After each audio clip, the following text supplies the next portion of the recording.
Welcome back to the United Star.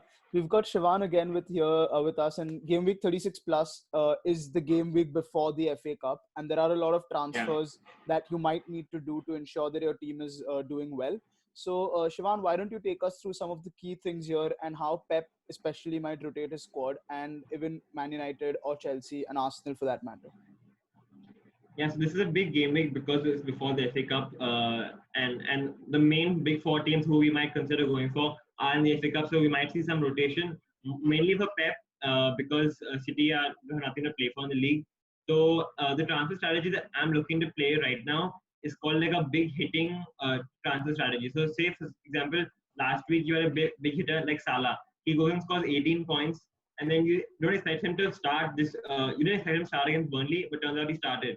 But say you transfer out Salah and you got in Sterling because you knew Sterling would start against Brighton and he ended up getting 22 points. He got a hat trick. So for the next game week, you should probably consider might be removing Sterling or removing Salah because if he doesn't play against Arsenal and get in like a City player who you think will start. So get in like a Phil Foden, David Silva, maybe KDB will start. So if you don't have him, get him in your team, someone like that. So keep rotating your big hitters according to who you think will start. So like this week or last week, what transfer I made, I got in Jamie Vardy because they're playing Bournemouth, and Bournemouth are a terrible team. That was the transfer I made. Now I might actually consider moving him on because I don't want Jamie Vardy in my team against a good Sheffield United defense.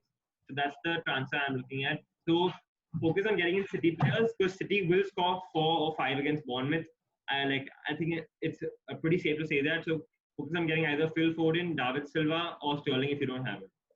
Yeah, I completely agree, Siobhan. I completely agree. Like you said, you got in Vardy. I went for a cheaper option and got in Antonio this week. And it was Yeah, obvious they were playing a Norwich team that looks lackluster. So I think it's time that you stop looking at individual players and whether you think they'll do well or not, but what are the chances they're going to do well against the team they're coming up against? Because yeah, you that's saw that, what. yeah, so you saw Norwich is completely lackluster. But Shivan, just to touch up on the point again of City, you say City, but is there any way to ensure that you don't overspend and yet have City players? Because De Bruyne, for all you know, might not play any part in the game against Bournemouth. Yeah. So that's why I think you need at least two city forwards. You don't want to really go for a city defender because like keep rotating, but you need two city forwards.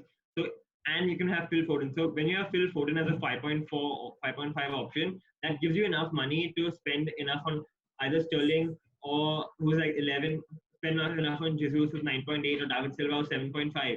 So Foden is that enabler that lets you spend that money in other areas. Like I feel having three city forwards in this game is a must. Because one more thing is you don't know who will start. So even if you have three, one doesn't start, you still have two who are gonna play the game. And say even if one player doesn't start, you can come on and do the difference. We saw Sterling came on, got a goal and assist against Newcastle, so that also makes a big difference. And one more thing is Chelsea are playing Norwich at home, which is a great fixture. So if you don't have Pulisic, you don't have Billion, this is a great game way to get them in. So I was just going to ask you, Shivan, as well on certain specific teams like Everton, for example, are playing Aston Villa, but Everton themselves are not doing that well. And a lot of Yeah. people own DCL or Dominic Calvert-Lewin or even Richarlison, and Holgate is also particularly popular, but he seems to be injured. So what would you Yeah. suggest for the managers who own Everton players? Even Wolves is playing Burnley, so that's another interesting clash. So we saw Everton play today. They were quite terrible against Wolves, and I think they have run out of motivation. They can't be sure if they can't be relegated, so they're quite poor. Dominic Calvert-Lewin hasn't scored in 7 games. He's been quite shit if anyone has picked him in. So I think if you want to get him out, I think it's time to get him out. If you want to get him out, a great option would be Danny Ings. Firstly, because he's going for the Golden Boot, and Southampton have decent fixtures, so you can go for Danny Ings. If you don't have Mason Greenwood, you should go for him. You can go down like to a 4.7 player, or you can go for someone. You can upgrade to someone maybe like even Troy Deeney is a good shout because he scored 2 goals this week, and he has not an easy fixture, but he has a motivation to do well against West Ham. So these are the type of players I go for. Absolutely. Also, Shivan, there's an interesting thing going on around here that managers are often scared to take the -4. So, Yeah. what would you tell those managers? Because I feel at this point of the season, it might be better to just take the -4 and get the team if you're chasing people or if you're Yeah. ahead already. So last 3 weeks I've taken a -4, which is quite brave. And they've worked out once, they haven't worked out twice. But I feel like right now you have to chase those big hauls. You have to chase. You have to take that minus. See, if someone this week took a -4 to get Antonio and Sterling in, it paid off because they took 26 and 22 points. Next week, if you take a -4 to get a David Silva in, he goes and scores 2 goals. You take a -4 to get like Pulisic in, he goes and scores a goal and assist, he gets 15 points. Then it pays off.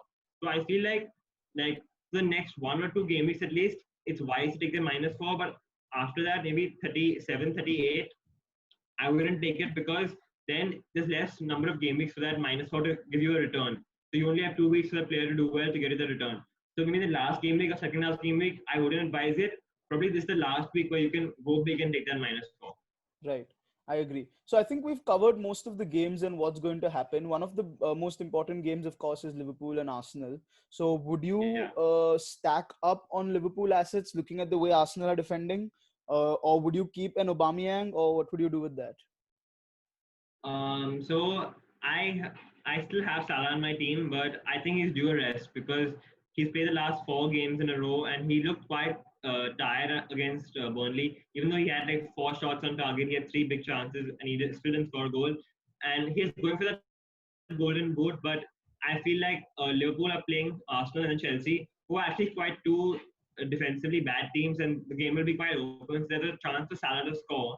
But I feel like we have so many good options in City and United and Chelsea that I don't want to spend 12.8 million or 12.5 million on Salah. So I'm getting rid of Salah this week. I got rid of Trent Alexander last week because I think even defensively they look quite poor. They like Brighton had few good chances against them. Even Burnley could have scored, could have won the game actually. So if you have Trent, maybe it's time to move him on. And Salah and Mane, I'd be careful to remove them. But if you have other options, I think go for it. Right. Completely agree. Just one final thought on what you think about Spurs assets and Leicester City assets, because Leicester's playing Sheffield, Spurs is playing Newcastle.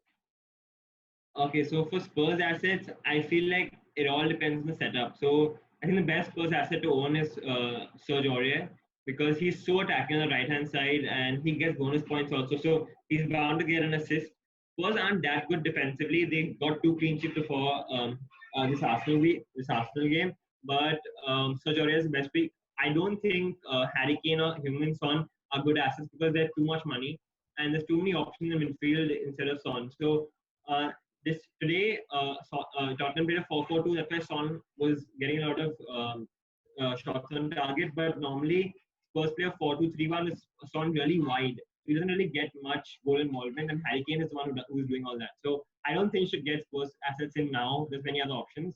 And for Leicester, I think the only option you have is Jamie Vardy. He's a great option because he wants to get that golden boot, and he's looks good in the last 2 weeks.